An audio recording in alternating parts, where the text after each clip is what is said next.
My name is Belinda Lay and I'm a mixed sheep and grain farmer. We're about 55 k's northeast of Esperance, beautiful part of the world. I came here in '94 at 18. It was supposed to be my gap year, but I never left as I'm still here. I guess we challenge status quo here on the farm, so all partners have their specific interests and we've kind of given each other free rein to investigate what interests us, which has led to a bit of innovation around the place.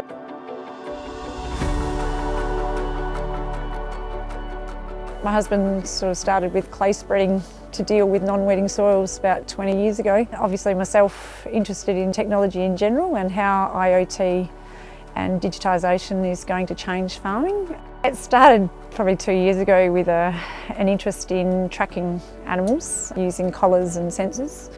Birth isn't a simple thing and ewe mortality over this time is about 5% and lambs is 20%. So I imported about 100 collars and sensors and put them out on sheep. The collars themselves with the sheep have sort of been able to get to the animals when there's an issue or something's not quite going right, instead of finding the end result, which is generally not a pleasant one, being able to actually be on site and turn up earlier and intervene at an earlier point. For me, it gives a better animal welfare outcome because you're able to be a part of the process at an earlier stage. When you're the farmer that's choosing the breeding selection and when it happens and the nutrition being provided and even the genetics, I think for me that creates a higher responsibility on me to actually make sure that I'm accountable and responsible for it and that I'm there to help if it doesn't work out. I think the biggest one's been the tank level sensors. We were having to drive through 2 gates into a paddock twice a day to make sure that the water tank had the water in it to sustain that sort of operation. Putting a sensor in reduced that to, I think they went in twice afterwards just to make sure that the sensor was working properly, and once they were confident with it, I don't think they've been back in that paddock since. They're taking a reading every 30 minutes and reporting every 90. But if there's a drop of 20 centimetres, it'll send us an alert saying there's a rapid drop, which could alert you to a pipe that's come undone or someone's accidentally dug something up, that happens. So it's just that time saving of putting that technology in, which has freed people up to do other things.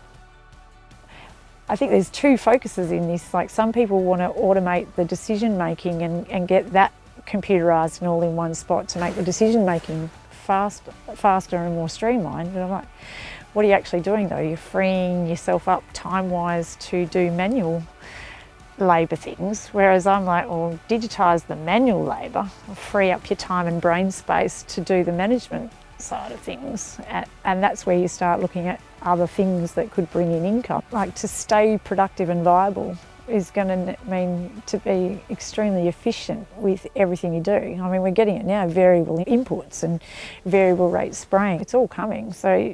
But it's all about that efficiency to keep food affordable in this country. So I'd like some sort of control and influence on what that looks like, and if technology can take some of the work out of it, it kind of helps maintain the lifestyle side of it.